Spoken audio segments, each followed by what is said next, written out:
जय हिंद बच्चों। देखिए आज हम लोग जो है एक फिजिक्स का टॉपिक लेके आए हुए हैं, किरचॉफ का नियम। किरचॉफ का नियम पहले समझ लिए कि लगता क्या है। देखिए जब हमारा जो है सेल और हमारा जो है प्रतिरोध जब एक जो है एक सरल परिपथ में जुड़ा गया होता है तो वहां पर हम लोग जो है उसको श्रेणी क्रम में या समांतर क्रम में जोड़ करके हम काम कर लेते हैं। लेकिन जो हमारा किरचॉफ का नियम है ये जब हमारा सेल और जो है हमारा जो प्रतिरोध जब एक जटिल तरीके से कहीं पर जुड़ा हो तो उसके लिए हम लोग प्रयोग करते हैं किरचॉफ का नियम। किरचॉफ के दो नियम है बेटा। आज हम लोग सीख लेंगे किरचॉफ का प्रथम नियम, इसके बाद जो है नेक्स्ट वीडियो में हम लोग देखेंगे किरचॉफ का द्वितीय नियम। तो ध्यान दीजिए किरचॉफ का प्रथम नियम क्या कहता है। किरचॉफ का प्रथम नियम कहता है किसी वैद्युत परिपथ की संधि पर मिलने वाली समस्त धाराओं का योगफल शून्य होता है। इसके कहने का मतलब यह है, संधि का मतलब क्या आता है? संधि का मतलब ये होता है कि जहां पर चीजें कुछ आए और वहां से जाए। जैसे हम रेलवे स्टेशन को जो है संधि कह सकते हैं। मेरी बात समझ में आ रही है? रेलवे स्टेशन को हम लोग क्या कह सकते हैं? संधि कह सकते हैं। रेलवे स्टेशन पर देखेंगे कि रेल आती भी है और रेलगाड़ी जो है जाती भी है, तो एक तरीके से रेलवे स्टेशन हमारे लिए क्या हो सकता है? रेलगाड़ियों के लिए बेटा जी संधि हो सकती है। वैसे ही कहने का मतलब क्या है कि जब किसी संधि पर जितनी धाराएं आती हैं और जितनी धाराएं जाती हैं उनका जो बीजगणितीय योगफल होता है बेटा वो शून्य होता है। अच्छा, यहाँ पे बीजगणितीय योगफल शून्य क्यों होता है बेटा? यहाँ पे बीजगणितीय योगफल क्यों बोल रहे हो? क्योंकि ध्यान से समझना कि जो मेरी धारा होती है ना, जो धारा है वो एक अदिश राशि है। क्या बेटा? एक अदिश राशि है। क्या बातें समझ में आएगी आपको? धारा एक अदिश राशि है, इसलिए हम लोग कहते हैं जो है बीजगणितीय योगफल। बातें इतना समझ में आ गई? अर्थात यहाँ पे कहने का मतलब क्या है, इस परिभाषा के कहने का मतलब ये है कि जो है sigma i equal to zero, sigma i equal to zero. बातें समझ में आई? इस परिभाषा के हिसाब से सिग्मा आई इक्वल टू क्या होगा? जीरो होगा। इतनी बातें समझ में आ गई? देखिए अगर तुमसे कोई ए पूछे, जब तुमसे कोई पूछे अच्छे से कि बताओ कि किरचॉफ का प्रथम नियम किसे कहते हैं, तो तुम उसको एकदम कचकचा के से पकड़ लेते हो। कह देना कि किसी वैद्युत परिपथ की संधि पर मिलने वाली समस्त धाराओं का योगफल शून्य होता है। लेकिन अगर जब तुमको खुद को याद करना हो कि किरचॉफ का प्रथम नियम किसे कहते हैं तो कैसे याद करोगे? कि किसी संधि पर आने वाली धाराओं का योगफल बराबर जाने वाली धाराओं का योगफल। ऐसा नहीं बात, मतलब जितनी धाराएं आएंगी उनका योगफल और जितनी धाराएं जाएंगी उनका योगफल आपस में बराबर होता है। ये बातें क्लियर हो गई?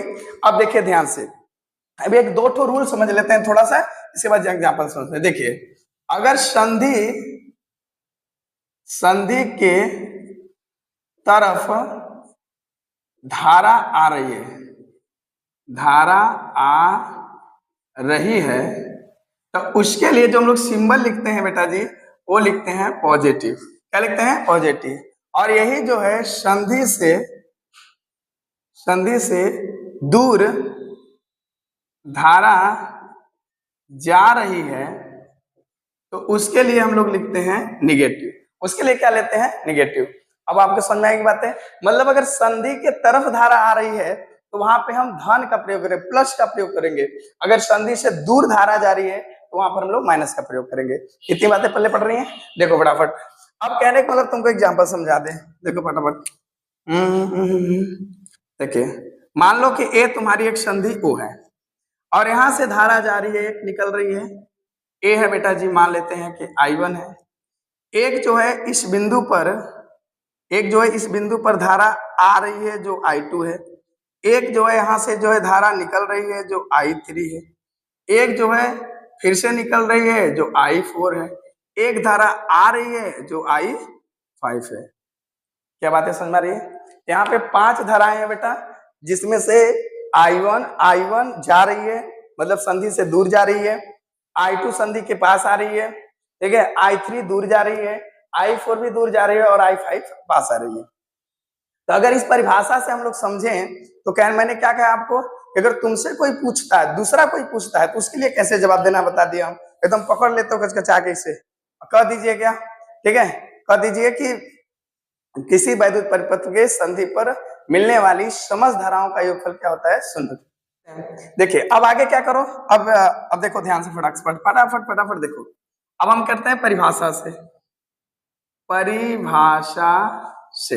देखो अब ध्यान से समझना कि जो धारा बाहर निकल रही है उसके लिए क्या होगा, माइनस होगा। तो बताओ I1 क्या होगा, माइनस I1। समझ में आई बात है। जो धारा आ रही है उसके लिए क्या होगा, प्लस होगा। इसका मतलब क्या होगा बेटा जी, I2 क्या होगा, प्लस होगा। अब देखो जो धारा निकल रही है I3 धारा निकल रही है, इसके लिए क्या होगा, माइनस होगा, तो माइनस I3। अब देखो धारा जो है कौन सी, I4 क्या रही निकल रही है, तो इसके लिए भी क्या होगा, माइनस I4। और धारा जो I5 है बेटा ये संधि की तरफ आ रही है, तो यहां से क्या होगा, प्लस I5 बराबर 0। इतनी बातें हो गई। जितनी भी ध्यान से जितनी भी माइनस वाली धाराएं हैं उनको उस तरफ कर लीजिए, प्लस वाले को इस तरफ कर लीजिए। अब देखो फटाफट, तो इधर कौन बचेगा, I2 प्लस I2 है और I5 है, बस दो, I5 बराबर ए उधर जाएंगे तो I1, 3 भी उधर जाएगा तो प्लस I3 और 4 भी जाएगा तो प्लस I4। इतनी बातें समझ में आ गई बेटा, सब लोग बातें समझ में आ गई। अच्छा बताओ फटाफट, I2 और I5 कौन सी धारा है। अगर I2 को देखोगे तो जो संधि की तरफ जा रही है धारा है, और आपकी I5 भी जो है संधि की तरफ जो जा रही है, तो हम इसको लिख सकते हैं कि संधि की तरफ जा रही धाराएं, ठीक है, बराबर, ध्यान समझिएगा, संधि की तरफ जा रही धाराएं बराबर I1 I3 और I4, I1 I3 और I4 ये संधि से दूर जा रही धाराएं, लिख सकते हैं संधि से दूर जा रही धाराएं। इतनी बातें हो गई बेटा जी, फटाफट ऐसे हम लिख सकते हैं। और बताइए अगर बीजगणितीय योग होता है तो उसके लिए हम लोग प्रयोग करते हैं सिग्मा का। किसका प्रयोग करते हैं बेटा, सिग्मा का। अगर बीजगणितीय योगफल है तो उसके लिए प्रयोग करेंगे सिग्मा का। तो बताइए आ रही है धारा इस संधि की तरफ I2 और I3 क्या करें बेटा, आ रही हैं, हम लिख सकते हैं I इन कमिंग बराबर सिग्मा I। बेटा I1 I3 और I4 ये क्या हो रही है बेटा जी, जा रही है, संधि से दूर जा रही है, देख लीजिए। इसके लिए लिख सकते हैं I आउट गोइंग। क्या बातें समझ में आ गई आपको, मतलब देखो ना मस्त, कितना मस्त रूल है कि मतलब संधि की तरफ आने वाली जितनी धाराएं हैं, ठीक है, संधि की तरफ आने वाली जितनी धाराएं हैं और संधि की तरफ जाने वाली कितनी धाराएं हैं, ये दोनों आपस में क्या होती हैं, बराबर होती हैं। इसलिए हम लोग लिख लिया आई इनकमिंग बराबर आई गोइंग टू। अरे महाराज इतना कोई बात नहीं, अंग्रेजी के टीचर हम थोड़ी नहीं है, दौड़ाई जाता है कभी कभी, समझ में नहीं आया। तो आई इनकमिंग बराबर आई आउट गोइंग, इतनी बात है। अच्छा एक बताइए आवेश संरक्षण का नियम क्या कहता है आपसे, कि आवेश को ना तो नष्ट किया जा सकता है ना तो उत्पन्न किया जा सकता है। इसका मतलब क्या हुआ कि आवेश को ना बनाया जा सकता है ना आवेश को नष्ट किया जा सकता है। तो कहने का मतलब क्या है, आवेश क्या होता है बेटा, संरक्षित होता है।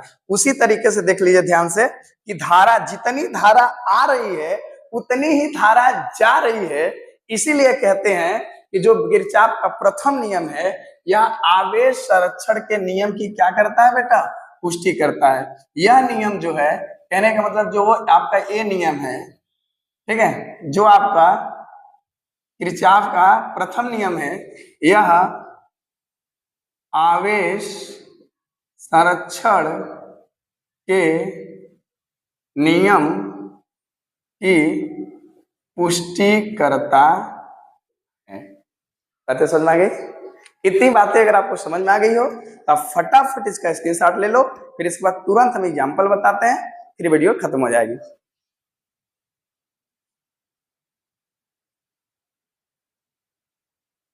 देखो बेटा अब एक एग्जाम्पल देख लेते हैं फटाफट, इसके बाद हम लोग वीडियो को खत्म करेंगे, फिर मिलेंगे किरचॉफ के सेकंड नियम पर। और अब देखो मान लो तुम्हारे पास एक जो है संधि है O, इससे दूर जाने वाली धारा है मान लीजिए 5 एम्पियर की, इससे पास आने वाली धारा है मान लीजिए I एम्पियर, इससे फिर दूर जाने वाली धारा है 10 एम्पियर की। फिर पास आने वाली धारा है मान लीजिए 20 एम्पियर की। फिर बेटा दूर जाने वाली एम्पियर जो धारा है वो मान लेते हैं कि 15 एम्पियर की है। इतनी बातें हो गई फटाफट। अब देखो ध्यान से, अब क्या करना है, इसमें तुमको इस चित्र से तुमको आई बराबर क्या करना है बेटा, क्वेश्चन मार्क, आई बराबर तुमको निकालना है। अब तुम बताओ परिभाषा क्या कहती है, अब वही आपको पढ़े ले हो। परिभाषा से क्या कहती है कि संधि से जितनी दूर जाने वाली धाराएं हैं उनके लिए आप नेगेटिव का प्रयोग करोगे और संधि के जितने पास आएंगे उनके लिए पॉजिटिव का प्रयोग करोगे। तो बताओ आई पास आ रही है भाई, आई पास आ रही है तो आई, 5 दूर जा रही है तो -5, अब 20 पास आ रही है +20, फिर 15 दूर जा रही है -15, फिर 10 भी दूर जा रही है -10 इक्वल टू 0। अब सही सही ऐड कर लीजिए, सबको ऐड करो भाई। देखो फटाफट, आई तो आई 15 10 कितना होगा 25, अब 25 5 कितना होता है भैया 30, तो -30 + 20 बराबर 0। अब देखो आई -30 में से 20 जाए तो कितना आएगा भाई -10 बराबर 0।